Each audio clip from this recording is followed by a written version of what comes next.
पीछे किसी भी परिबद्धता के बारे में, फलन की परिबद्धता के बारे में या किसी श्रेणी की परिबद्धता के बारे में पढ़ा है, वही टॉपिक हमारे पास समुच्चयों की परिबद्धता के बारे में।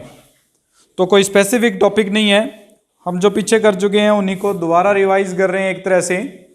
सबसे पहले हम जो टॉपिक कर रहे हैं वो है ऊपरी परिबद्धता, अपर बाउंडेडनेस।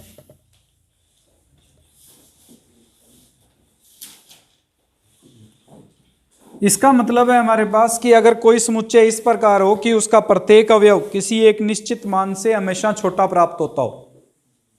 समुच्चय है, समुच्चय एक सुपरिभाषित अवयवों को इकट्ठा करना समुच्चय कहलाता है, एकत्रित करना समुच्चय कहलाता है। और इस समुच्चय के सभी अवयव किसी एक निश्चित मान से छोटे, अर्थात हमारे पास अगर 1, 2, 3 से लेकर 10 तक के मान दे दिए जाएं, हमें पता है ये सभी जो मान है वो 10 या 10 से छोटे हैं।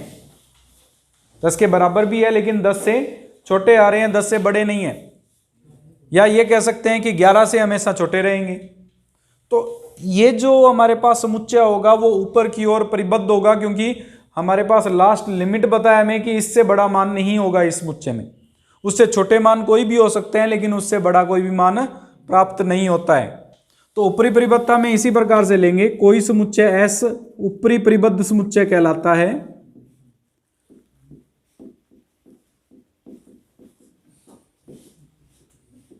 यदि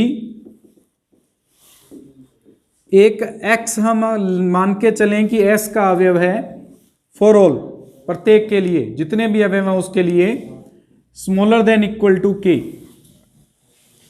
यानी x का यानी इस समुच्चय का प्रत्येक मान जो है वो एक निश्चित मान k से हमेशा छोटा प्राप्त होता हो। बराबर भी हो सकता है उस किसी भी स्थिति में, या उससे छोटा मान प्राप्त होता हो तो उसे ऊपरी परिबद्ध समुच्चय कहते हैं, अपर बाउंडेड सेट कहते हैं। और ये जो k है वो ऊपरी परिबद्ध समुच्चय के अंदर विद्यमान होगा। ऊपरी परिबद्ध समुच्चय का मतलब है जो अपर बाउंडेड पार्ट आएगा उसमें विद्यमान होगा ये समुच्चय। अपर बाउंडेड का मतलब ही हमारे पास ये होगा कि एक निश्चित सीमा के बाद उससे बड़े मान उस समुच्चय में प्राप्त नहीं होते हो तो वो ऊपरी परिबद्ध समुच्चय कहलाता है। इसी प्रकार हमारे पास उच्चक को परिभाषित करेंगे। उच्चक सुप्रीमम, या ये कह सकते हैं इसको न्यूनतम ऊपरी परिबंध।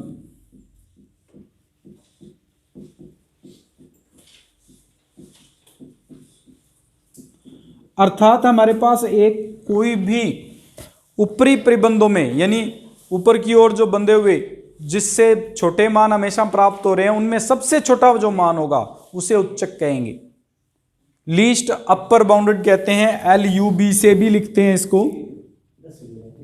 इसका मीनिंग यही होगा हमारे पास कि उस समुच्चय में जो अपर बाउंडेड है, जैसे इसमें अगर बात करें तो 10 या 10 से बड़े जितने भी मान होंगे वो सारे अपर बाउंडेड में आएंगे।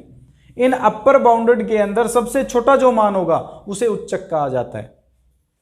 अगर इसमें हम इससे ऊपर का समुच्चय बना लें हम 10, 11, 12, 13, तो इन सब में सबसे छोटा मान सुप्रीमम ऑफ S कहलाएगा, जो हमारे पास 10 होगा, क्योंकि 10 से छोटा और कोई मान इसमें विद्यमान नहीं है जो अपर बाउंडेड में है। तो अपर बाउंडेड सेट जो बना डिफाइंड कर रहा है जिससे हमेशा S के मान छोटे प्राप्त होते हैं, उनमें सबसे छोटा जो मान होगा उसे उच्चक कहेंगे। ये उच्चक इस समुच्चय का अवयव हो भी सकता है और इस समुच्चय का अवयव नहीं भी हो सकता, कुछ जरूरी नहीं है। फॉर एग्जाम्पल, अगर हमारे पास एक समुच्चय ले लें 0 से लेकर 1 तक के सभी अवयव वास्तविक संख्याएं। अब 0 से 1 के बीच में कितनी वास्तविक संख्याएं होती हैं? अनंत होती हैं। 0.1, 0.2, 0.11 कुछ भी हो सकता है। इसमें 1 शामिल नहीं है, लेकिन हमें पता है 1 से छोटे जितने भी मान होंगे वो सारे इसमें विद्यमान होंगे। इसका उच्चक जो होगा वो 1 होगा। इस समुच्चय में 1 नहीं है लेकिन इसका उच्चक क्या आ रहा है? 1 आ रहा है। तो ये कोई जरूरी नहीं है कि उच्चक उस समुच्चय में विद्यमान हो हमेशा, लेकिन ऊपरी परिबंधों में जरूर होगा। ऊपरी परिबंधों का मतलब है उससे बड़े जो मान का समुच्चय प्राप्त होगा। इनसे बड़े मान का समुच्चय कौन सा होगा? 1 से स्टार्ट होकर और बाकी अनंत तक कितने भी मान हो सकते हैं वो सभी ऊपरी समुच्चय कहलाएगा। ऊपरी परिबंधों का समुच्चय कहलाएगा और उसमें उच्चक विद्यमान जरूर होगा। आई बात समझ में? ऊपरी परिबंध और निम्न उच्चक में कुछ डाउट है?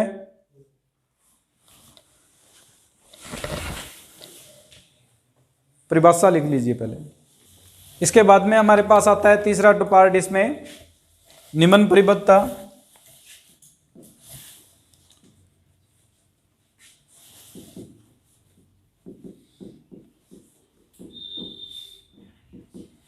लोअर बाउंडेडनेस,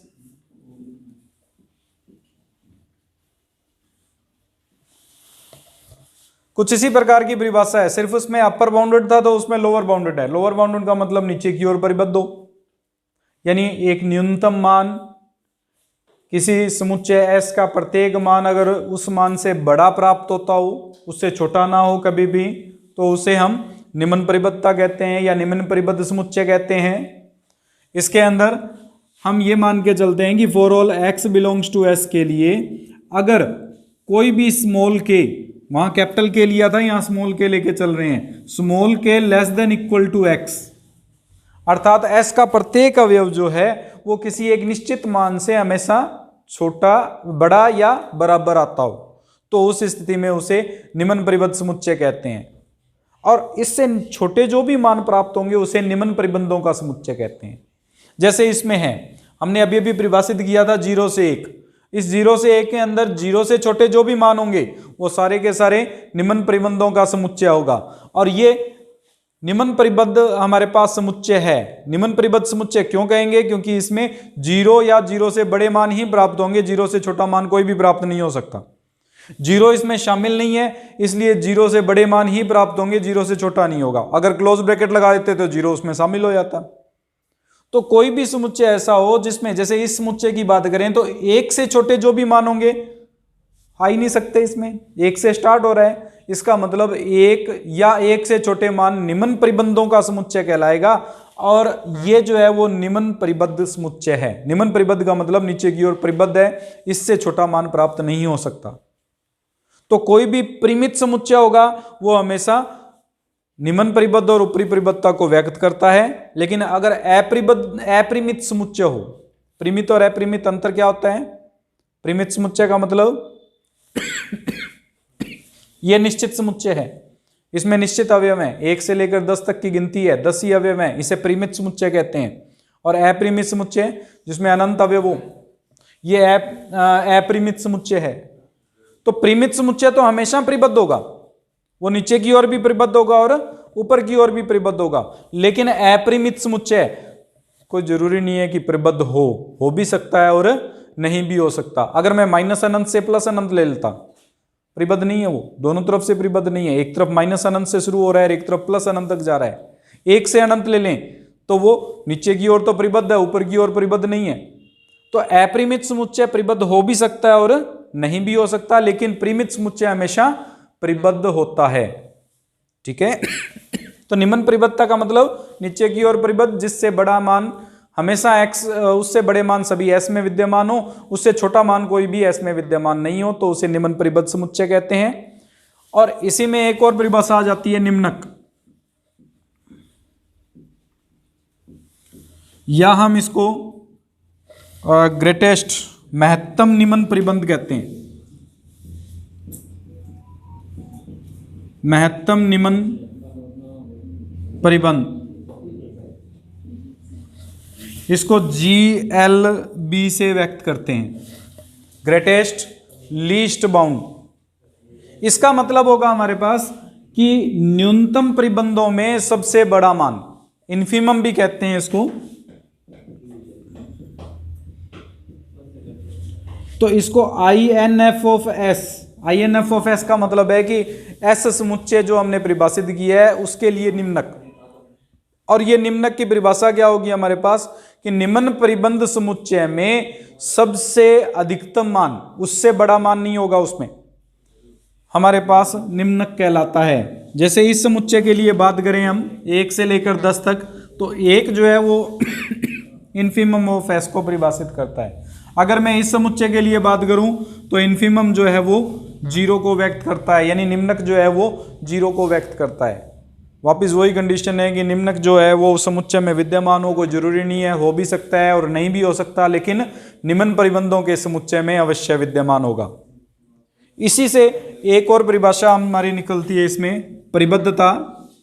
अगर कोई समुच्चय उत्परी परिबद्धता और निम्न परिबद्धता दोनों को प्रदर्शित करता हो तो उसे हम परिबद्ध समुच्चय कहते हैं। यानी एक ऐसा सेट जो बाउंडेड सेट हो, ऊपर की ओर भी और नीचे की ओर भी बाउंडेड सेट हो, तो उसे हम बाउंडेड सेट कहेंगे या परिबद्ध समुच्चय कहते हैं।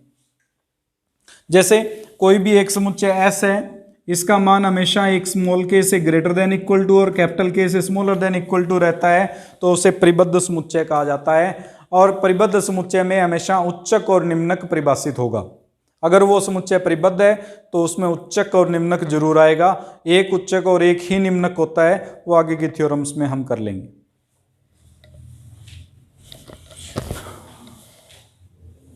इस यूनिनेक्स थ्योरम के अंदर हमारे पास ये दिया हुआ है कि एक कर्मित क्षेत्र F है जिसमें अपरिबद्ध समुच्चय S दिया हुआ है। इस S के उच्चक और निम्नक अद्वितीय होंगे, यूनिक होंगे, ये हमें सिद्ध करना है। अद्वितीय या यूनिक का मतलब है कि दो उच्चक और दो निम्नक नहीं हो सकते, केवल एक ही उच्चक होगा और एक ही निम्नक होगा। हम किसी एक को सिद्ध कर देते हैं, दूसरा अपने आप इसी प्रकार लिख सकते हैं। हम मान के चलते हैं इसमें, माना S के दो उच्चक M तथा M डैश है। हमें यह सिद्ध करना है कि M और M डैश बराबर हैं, यानी उच्चक एक ही होगा, दो नहीं हो सकते। इसको सिद्ध करने के लिए सबसे पहले हम मान के चलते हैं इसमें कि M उच्चक है। इसका मतलब सुप्रीमम ऑफ S जो है वो M के बराबर है, अर्थात जो भी x S का अवयव है वो M से हमेशा छोटा या बराबर रहेगा। और M डैश जो होगा, M तथा M डैश दोनों ही हमारे पास ऊपरी परिबंध में विद्यमान होंगे।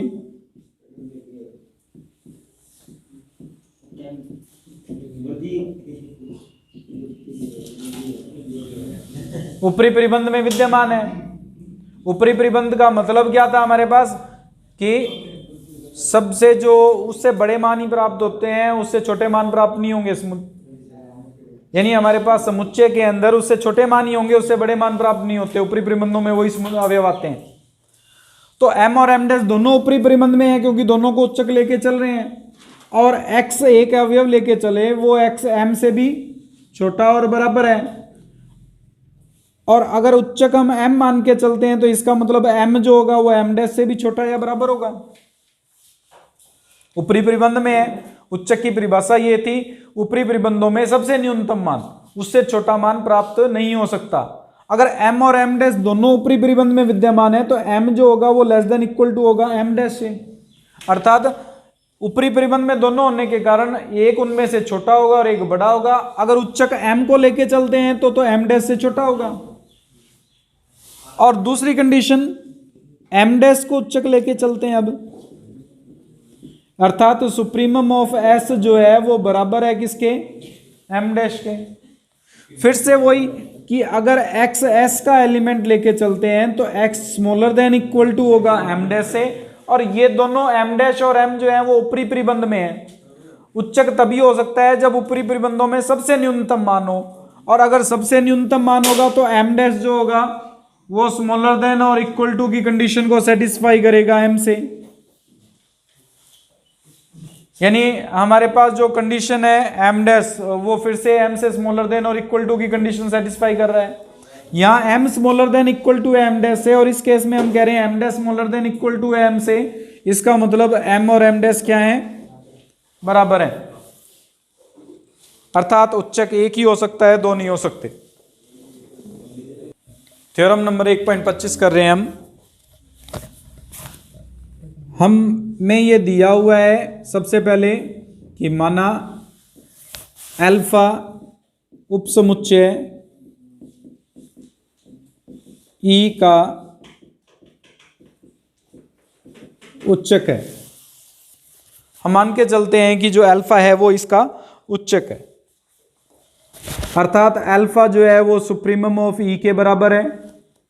अगर सुप्रीमम ऑफ ई के बराबर है तो for all x belongs to E के लिए एक्स हमेशा smaller than equal to alpha होगा उच्चक की परिभाषा के अनुसार। दूसरी कंडीशन को प्रूफ करने के लिए अगर एप्सिलॉन ग्रेटर देन है 0 से तो अल्फा माइनस एप्सिलॉन जो होगा वो अल्फा से स्मॉलर कंडीशन को सेटिस्फाई करेगा। अल्फा माइनस एप्सिलॉन अल्फा से तो छोटा ही आएगा। हम कह रहे हैं कि x का मान स्मॉलर देन और इक्वल टू अल्फा के, और alpha minus epsilon smaller than alpha से। इसका मतलब एक अवयव ऐसा जरूर होगा x जो कि अल्फा माइनस एप्सिलॉन से हमेशा कम से कम एक अवयव ऐसा जरूर होगा ई में जो कि अल्फा माइनस एप्सिलॉन से बड़ा प्राप्त होगा।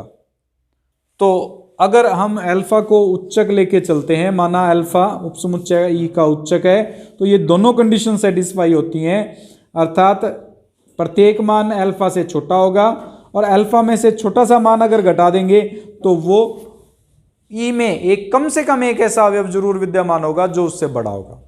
अगर ये बड़ा ना हो, मान लेते हैं, मान लो प्रत्येक समुच्चय का प्रत्येक अवयव अल्फा माइनस एप्सिलॉन से छोटा प्राप्त होता है तो अल्फा माइनस एप्सिलॉन उच्चक हो गया, फिर अल्फा उच्चक नहीं रहेगा, उच्चक की परिभाषा को नेग्लेक्ट कर देगा। इसीलिए हम मान के चलते हैं कि कम से कम एक अवयव ऐसा जरूर है जो कि अल्फा माइनस एप्सिलॉन से बड़ा प्राप्त होगा। इसका विलोम करेंगे। अब की बार हमें विलोम में यह दिया होगा कि x जो है वो smaller than equal to alpha for all x belongs to E के लिए, और x जो है वो स्मॉलर देन है अल्फा माइनस एप्सिलॉन से for all epsilon belongs to greater than 0 and alpha x belongs to E. x E का कोई भी एक अवयव है। ये दोनों कंडीशंस हमें दी हुई हैं। हमें यह सिद्ध करना है इसमें कि अल्फा जो है वो इसका उच्चक है। इसका उच्चक प्रूफ करने के लिए माना अल्फा डैश कोई एक अलग अवयव ले लेते हैं, ई का उच्चक है।